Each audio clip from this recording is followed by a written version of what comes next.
Sir A type of pen use చేయాలి అనేది confusion sir. Pens మీద నేను విపరీతమైన రీసెర్చ్ చేసిన తర్వాత నాకు అర్థమైంది ఏంటంటే, అన్నిటికంటే అద్భుతమైన పెన్ను ఇంక్ పెన్. ఇది చాలా తక్కువ మంది వాడుతున్నారు.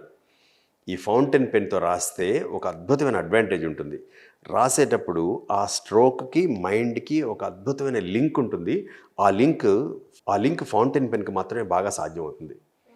బాల్ పాయింట్ పెన్స్ ఉంటాయి. ఆ బాల్ పాయింట్ పెన్ టిప్‌లో బాల్ ఉంటుంది. తిరిగి వెనక వైపు నుంచి ఇంక్ తీసుకొచ్చి పేపర్ మీద పెట్టడం వల్ల ఆ స్ట్రోక్ పడుతూ ఉంటుంది. ఆ బాల్ విపరీతంగా తిరగడం వల్ల ఆ స్ట్రోక్ మీద నాకు కంట్రోల్ ఉండదు. ఇక్కడ ఆగు అంటే అక్కడ ఆగదది. కొంచెం ముందుకెళ్ళి ఆగుతుంది. అందుకే మీరు ఒక సెంటెన్స్ తీసుకోండి. చిన్న సెంటెన్స్ తీసుకొని పెన్సిల్‌తో రాసి చూడండి. బాల్ పాయింట్ పెన్‌తో రాసి చూడండి.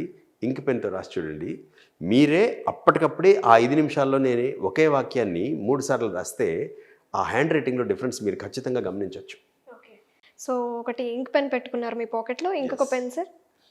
ఇది టీచర్స్ కోసం నేను ఎక్కువ సజెస్ట్ చేసే పెన్. టీచర్స్ ఇలాంటి పెన్ వాడితే చాలా మంచిది. 3, 4 పెన్నులు తీసుకెళ్లకుండా ఇలా అంటే రెడ్, ఇలా అంటే బ్లాక్, ఇలా అంటే బ్లూ.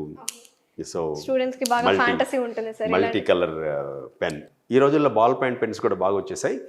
బాల్ పాయింట్ పెన్ కంటే ఇంకా మంచి పెన్స్ రోలర్ బాల్ పెన్స్ అని, జెల్ పెన్స్ అని వచ్చేసాయి. అవి రాయడానికి కూడా చాలా హాయిగా ఉంటాయి. ప్లెజర్. చాలా ఎక్కువసేపు రాద్దాం అనిపిస్తుంది. బాగా రాద్దాం అనిపిస్తుంది. బట్ స్కూల్‌లో అయితే అలౌ చేయరు కదా సార్ జెల్ పెన్స్ రాయడానికి. అంటే స్కూల్లో అలౌ చేయరు అనే దానికి ఒక రూల్ ఏం లేదు. కొన్ని స్కూల్స్లో కేవలం జెల్ పెన్స్తోనే రాయాలనే స్కూల్స్ కూడా ఉన్నాయి. మీరు తమిళనాడు వైపుకి వెళ్తే కేవలం ఫౌంటైన్ పెన్తోనే రాయాలనే రూల్ ఉంది. చాలా స్కూల్స్లో బాల్ పాయింట్ పెన్ మాత్రమే వాడండి అని. సో ఒక నిర్దిష్టమైన ఐడియా లేదు ప్రభుత్వం నుంచి కానీ, లేకపోతే ఒక బాడీ నుంచి కానీ పిల్లల చేత, ఈ ఏజ్ పిల్లల చేత ఇలాంటి పెన్నే రాయించండి, ఇలాంటి పెన్తోనే చేయించండి అనే రూల్ ఏం లేకపోవడం వల్ల కూడా చాలామంది హ్యాండ్ రైటింగ్ పాడైపోతుంది అనేది నా అభిప్రాయం. ఓకే. పేరెంట్స్ చాలా కంగారు పడుతూ ఉంటారు. ఇంకా జాయింట్ ఫ్యామిలీ ఉందంటే, ఒక చైల్డ్ ఉన్నాడంటే తాతమ్మ లేకపోతే నాయనమ్మలు కావచ్చు, ఇలా కాదురా అలా రాయాలిరా అని పోక్ చేస్తూనే ఉంటారు. పిల్లలు ఆ టైంలో ఎవరి మాట వినాలో కూడా తెలీదు. అసలు ఖచ్చితంగా మీరిచ్చే సజెషన్స్ ఏంటి సార్? పిల్లలకి కావచ్చు, వాళ్ళ అమ్మమ్మ, తాతయ్యకి కావచ్చు. పిల్లల హ్యాండ్ రైటింగ్ చాలా అద్భుతంగా చేయాలి అనుకున్న పేరెంట్స్కి, గ్రాండ్ పేరెంట్స్కి మొట్టమొదటి సలహా ఏంటంటే వాళ్ళ పనులు వాళ్ళ చేతే చేయించండి. హ్యాండ్ రైటింగ్కి వాళ్ళు చేసుకునే పనులకి చాలా చాలా దగ్గర సంబంధం ఉంది. చాలామందికి తెలియక మా పిల్లలు కష్టపడకూడదు, నేను పడ్డ కష్టం మా పిల్లలు పడకూడదు, నేను వాళ్ళకి అన్నీ అందిస్తాను, నౌకర్లని చాకర్లని పెడతాను అనుకుంటే వాళ్ళ హ్యాండ్ రైటింగే కాదు వాళ్ళ జీవితానికి కూడా అది ఒక పెద్ద శాపం అయిపోతుంది. పిల్లల్ని ప్రేమించండి, గారాబం చేయొద్దు. ప్రేమకి గారాబానికి తేడా ఏంటంటే పిల్లలకి అవసరమైనవన్నీ ఇవ్వడం ప్రేమ, అవసరానికి మించి ఇవ్వడం గారాబం. ఆ గారాబం ఎక్కడైతే ఉంటుందో హ్యాండ్ రైటింగ్ పాడైపోతుంది. ఉదాహరణకి పిల్లలు అన్నం తినట్లేదు, అమ్మ కలిపి పెడుతుంది, ఆయా కలిపి పెడుతుంది, లేకపోతే అమ్మమ్మో నానమ్మో కలిపి పెడుతున్నారు. ఆ ఫింగర్ మూవ్మెంట్స్ సరిగా లేక హ్యాండ్ రైటింగ్ సరిగా రాదు. ఒక వాటర్ బాటిల్ తీసుకోగానే ఎవరో పరిగెట్టుకుంటూ వచ్చేస్తారు, బాబు గారు నేను ఓపెన్ చేస్తాను అని. మీరు గమనించండి, ఎవరైతే వాటర్ బాటిల్ చాలా నీట్గా ఓపెన్ చేయగలుగుతారో వాళ్ళు సి బాగా రాయగలుగుతారు. చూసారా యాంటీ క్లాక్ వైజ్ మూమెంట్ ఎంత బాగా తిరుగుతుందో, నా చెయ్యి ఎంత బాగా తిరుగుతుందో. వాటర్ బాటిల్ క్లోజ్ చేస్తే క్యాపిటల్ బి బాగా రాయొచ్చు, క్యాపిటల్ పి బాగా రాయొచ్చు. అంటే ఎవరి పనులు వాళ్ళు చేసుకోగలిగితే హ్యాండ్ రైటింగ్ బాగా వస్తుంది అనేది ఒక పెద్ద సత్యం. హ్యాండ్ రైటింగ్ నేర్పించాలంటే వాళ్ళ పనులు వాళ్ళు చిన్నప్పుడే మరీ పెద్ద పనులు చెప్పక్కర్లేదు. వాళ్ళ పుస్తకాలు వాళ్ళు బ్యాగులో పెట్టుకోవడం, వాళ్ళ షూలేసి వాళ్ళు కట్టుకోగలగడం, లేకపోతే వాళ్ళ బత్తాయిలు వాళ్ళు పెట్టుకోవడం, వాళ్ళ తల వాళ్ళు దువ్వుకోవడం, కనీసం 4-5 ఏళ్ళు వచ్చిన తర్వాత ఈ పనులన్నీ వాళ్ళ చేత చేయించగలిగితే హ్యాండ్ రైటింగ్కి అదొక మంచి పునాది. Now let's move on to Hindi sir. హిందీలో చేసే కామన్ మిస్టేక్స్ ఏంటి సార్ పిల్లలు? ఇప్పుడు మనం ఇందాక సైన్ ఇఫ్ ఐ కాంట్ రాశారు కదా, అలాంటి కామన్ మిస్టేక్స్ ఏమైనా ఉంటే చెప్పండి సార్. చదవండి. ఇది మా నేను గా రాశాను, ఇలా రాసేసి ఇది ఎక్స్టెండ్ అయిపోయింది. నాకు తెలియకుండానే ఆ స్ట్రోక్ ఎక్స్టెండ్ అయిపోయింది. నాకు తెలియకుండానే గీత గీశాను, నాకు తెలియకుండానే ఇక్కడ గీసాను. అయితే ఈసారి నేను కొంచెం తెలివిగా చెప్తా సమాధానం. రాయండి సార్. ఇలా రాస్తారనమాట. ఒత్తు ఛా కాస్త ఒత్తు ధా అయిపోతుంది. లేకపోతే ఊకి ఆకి ఆకి ఆకి తేడాలు. ఇలా షా రాసినప్పుడు, రాకు దీర్ఘం రాసినప్పుడు ఇలా రాసేస్తారు కొంతమంది. ఇలా రాయాలి. సో ఈ రెండు చూడండి, ఒకదానికొకటి మీరు గమనిస్తే ఏది రానో ఏది షానో తెలియకుండా రాసేస్తారు చాలా ఇది మంది పిల్లలు. రాఖీ ఆ మాత్రం ఉంది, రాఖీ మాత్రం ఉంది, షా లాగా ఉంది. ఇక్కడ సర్కిల్ పెడితే షా వస్తుంది, ఈ సర్కిల్ అసలు పెట్టకుండా రాస్తే రాస్తారు. ఇలాంటివి చాలా ఉంటాయి. ఇవి కాకుండా హిందీ భాష రాసేటప్పుడు కేవలం హిందీ కాదు, అందరూ గుర్తుపెట్టుకోవాలి, ఇంగ్లీష్ తప్ప మిగిలిన భారతదేశానికి సంబంధించిన భాషలు ఏవి రాసినా సరే నిటారుగా రాయండి, గుండ్రంగా రాయండి, కొంచెం కూడా వంచకుండా ట్రై చేయండి, ఎంత తేడా వస్తుందో. ఈ విధంగా ఉంటుంది. ఏదైతే భారతదేశంలో ఉన్న భాషలు ఇంగ్లీష్ తప్ప ఏదైనా నిటారుగా రాయాలి. మరి ఇంగ్లీష్ సంగతి ఏంటి సార్? ఇంగ్లీష్ భాషలో మాత్రమే ఒక విచిత్రమైన స్టైల్ ఉంటుంది, దాని పేరు కర్సివ్ హ్యాండ్ రైటింగ్. చేతిని పైకి లేపకుండా మొదటి అక్షరం నుంచి చివరి అక్షరం వరకు రాయగలిగే ఒకే ఒక భాష ఆంగ్ల భాష. అది ఆ ఫెసిలిటీ ఉంది కాబట్టి దాన్ని వాడుకోండి అంటూ ఉంటాను నేను. అదొక్కటే రాయాలని రూల్ ఏం లేదు. సో అలాగా ఇంగ్లీష్ కర్సివ్లో రాసినప్పుడు ఫర్ ఎగ్జాంపుల్ నేను గేట్ అని రాయాలనుకోండి, చూసారా కొంచెం రైట్ సైడ్కి బెండ్ అయింది. ఇదే పదం నేను నాన్ కర్సివ్లో రాస్తే స్ట్రైట్గా రాయాలి, బెండ్ చేయకూడదు. సో కర్సివ్లో రాసినప్పుడు ఇలా రైట్ సైడ్కి బెండ్ అవుతుంది, నాన్ కర్సివ్ రాసినప్పుడు ఖచ్చితంగా స్ట్రైట్గానే రాయాలి. కొంతమంది లెఫ్ట్కి రాస్తారా సార్? లెఫ్ట్కి రాస్తారు, అది తప్పు కాదు, ప్రమాదం. ఎట్టి పరిస్థితుల్లో కర్సివ్ కానివ్వండి, నాన్ కర్సివ్ కానివ్వండి, లెఫ్ట్ సైడ్కి అస్సలు బెండ్ చేయకూడదు. ఎవరైతే ఎడమ వైపుకి బెండ్ చేసి రాస్తారో వాళ్ళని ఇంట్రావర్డ్స్ అంటాం మేము. వాళ్ళు తొందరగా సాటిస్ఫై అయిపోతారు. 4 గంటలు చదివి ఇంకా చదవక్కర్లేదు, 2 నెలల పాటు చదవక్కర్లేదని వాళ్ళు వదిలేస్తారు. So this is the significance of introverts కి. కరెక్ట్. ఎడమ చేతి వైపుకి బెండ్ చేసి రాసేవాళ్ళు వేరే వాళ్ళ గురించి పెద్దగా ఆలోచించరు, వాళ్ళ గురించే ఎక్కువ వాళ్ళు ఆలోచించుకుంటూ ఉంటారు. చీకట్లో కూర్చుంటారు, వెనక వైపు ఎక్కడ ఎవరితో ఎక్కువ మాట్లాడడం ఇష్టం ఉండదు, షేర్ చేసుకోలేరు. సో అందుకని మీరు ఒకవేళ స్కూల్ టీచర్ అయితే, మీరు ఒకవేళ మదర్ అయితే, ఫాదర్ అయితే, మీ పిల్లలు రాసేటప్పుడు చూడండి ఎటువైపు ఉంచుతున్నారో చాలా జాగ్రత్తగా గమనించండి. నాన్ కర్సివ్ హ్యాండ్ రైటింగ్ అయితే స్ట్రైట్గా రాయించండి, కర్సివ్ అయితే కుడివైపుకి రాయించండి, ఎట్టి పరిస్థితుల్లో ఎడమ వైపు రాయించకండి. సార్ అలాగే తెలుగులో కూడా కర్సివ్ రాస్తూ ఉంటారు సార్, నేనైతే లైవ్లో చూసాను. అవును, కర్సివ్ అనరు దాన్ని, తెలుగులో గొలుసు కట్టు రాత అంటారు. Okay okay. ఒకప్పుడు చాలా చాలా అద్భుతమైన చేతిరాత అది, వాళ్ళు మాత్రమే రాయగలిగే వాళ్ళు. దస్తావేజులు నేను చూశాను, చాలా పాత రోజుల్లో దస్తావేజులు అవి నేను చూశాను. కానీ ఈ రోజుల్లో తెలుగు రాయడమే చాలా కష్టమైపోతుంది పిల్లలకి. ఎట్టి పరిస్థితుల్లో కలపకండి, ఈ అక్షరం చదవండి. పా. నేను చేతిని లిఫ్ట్ చేయకుండా రాస్తే వా, అందుకని చేతిని లిఫ్ట్ చేయకుండా రాయకూడదు. ఓ ఖచ్చితంగా తెలుగులో సా వేరు, నా వేరు, పా వేరు, వా వేరు.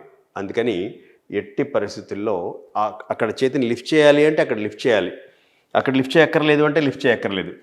ఫర్ ఎగ్జాంపుల్ నేను పేపర్ అని తెలుగులో రాయాలనుకోండి, తల ఎత్వం రాసి అక్కడ కూడా చేతిని పైకెత్తి ఏత్వం రాయాలి. అంటే ఇదొక గీత, ఇదొక గీత, 2 గీతల్లో రాయాలి. చాలామందికి తెలియక ఇలా రాసేస్తారు, ఇది చాలా తప్పు. ఎక్కడెక్కడ చేతిని పైకి లిఫ్ట్ చేసి రాయాలో అక్కడ ఖచ్చితంగా చేతిని పైకి లిఫ్ట్ చేసే రాయాలి. గొలుసు కట్టు రాత అందరూ చేయగలిగే ప్రక్రియ కాదు, చాలా మేధావులు వాళ్ళు ఇక్కడ చేయి లిఫ్ట్ చేసేస్తారు. వాళ్ళు పా రాసినప్పుడు ఖచ్చితంగా చేయి లిఫ్ట్ చేస్తారు, ప్రక్రియ అని రాసినప్పుడు ఇలా రాస్తారు, వాళ్ళు ఇలా రాసేస్తారు. వాళ్ళ గొలుసు కట్టు రాత ఇలా ఉంటుంది. గ్రాండ్ ఫాదర్ కూడా ఇలా రాసేవాళ్ళు. ఆ డాక్యుమెంట్స్ ఇప్పుడు చూసుకుంటే అర్థమవుతుంది. అది చాలా ఒక స్పెషల్ టాలెంట్ అనమాట. ఇప్పుడు మనం రాయకూడదు. సో ఎట్టి పరిస్థితుల్లో తెలుగు చేతి రాతని నిటారుగా రాయాలి, ఏ అక్షరాన్ని విడదీసి రాయాలి, ఏ అక్షరాన్ని ఒకే గీతలో రాయాలి అనేది చూసుకుని జాగ్రత్తగా రాయాలి. సార్ మీరు ఎందాక అన్నారు చాలా పెద్దవాళ్ళు గొప్ప వాళ్ళు హ్యాండ్ రైటింగ్స్ అనేవి నెట్లో కూడా దొరుకుతూ ఉంటాయి, చూడండి, అబ్జర్వ్ చేయండి అన్నారు. అసలు పెద్దవాళ్ళు రైటింగ్ నుంచి మనం నేర్చుకోవాల్సిన ఆ పద్ధతి కావచ్చు, ఆ రైటింగ్ కాన్సెప్ట్స్ ఏంటి సార్? ఇప్పుడు ఇంటర్నెట్లోంచి ఒక శాంపిల్ తీసాను, చూడండి ఎంత బాగుందో. మనం స్లాంట్ గురించి డిస్కస్ చేసాం, రైట్ స్లాంట్. ఎంత అమేజింగ్ రైట్ స్లాంట్ చూడండి.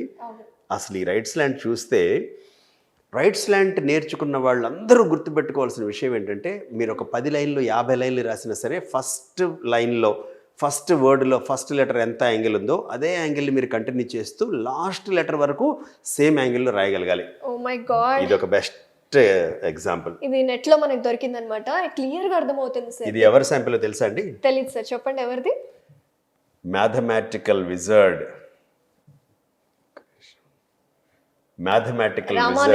శ్రీనివాస రామానుజన్ గారి హ్యాండ్ రైటింగ్ శాంపిల్. ఎంత అద్భుతమైన రైట్ స్లాంట్ చూడండి. ఆయన అపర మేధావి అండ్ అద్భుతమైన హ్యాండ్ రైటింగ్. సార్ ఇక్కడ ఏంటి సార్, కొంచెం ఇక్కడ మార్క్స్ అంటే ఇంక్ పెన్ తో రాసారా? ఇంక్ పెన్, ఆ రోజుల్లో అంతా ఇంక్ పెన్ వాడేవాడు. ఓకే. ఎందాక చూసాం ఒక శాంపిల్, చాలా అద్భుతంగా ఉంది. ఇది ఎవరిది సార్ శాంపిల్? ఈ హ్యాండ్ రైటింగ్ శాంపిల్కి నేను ఒక పెద్ద ఫ్యాన్. ఇలాంటివి నాకు ఒక 30 ఫేవరెట్ హ్యాండ్ రైటింగ్ శాంపిల్స్ ఉన్నాయి. ఇది స్వామి వివేకానంద హ్యాండ్ రైటింగ్. దీంట్లో నాకు బాగా నచ్చేది ఏంటంటే ఫ్లో. చాలామంది గుర్తుపెట్టుకోవాల్సిన విషయం, హ్యాండ్ రైటింగ్ చాలా కుదురుగా, చాలా పద్ధతిగా, చాలా స్పష్టంగా ఉన్నంత మాత్రాన సరిపోదు. దాంట్లో ఒక మంచి ఫ్లో ఉండాలి. అది మీ మెంటల్ ఇంటలెక్చువాలిటీని చూపిస్తూ ఉంటుంది. ఓకే, చూడండి ఎంత మంచి ఫ్లో, ఆ హ్యాండ్ రైటింగ్ అలా వెళ్ళిపోతూ. ఇది ఫ్లేమింగ్ అనుకుంటా, రా అండ్ స్ట్రెంగ్త్ అని ఆల్టర్, ఎంత బాగుంది.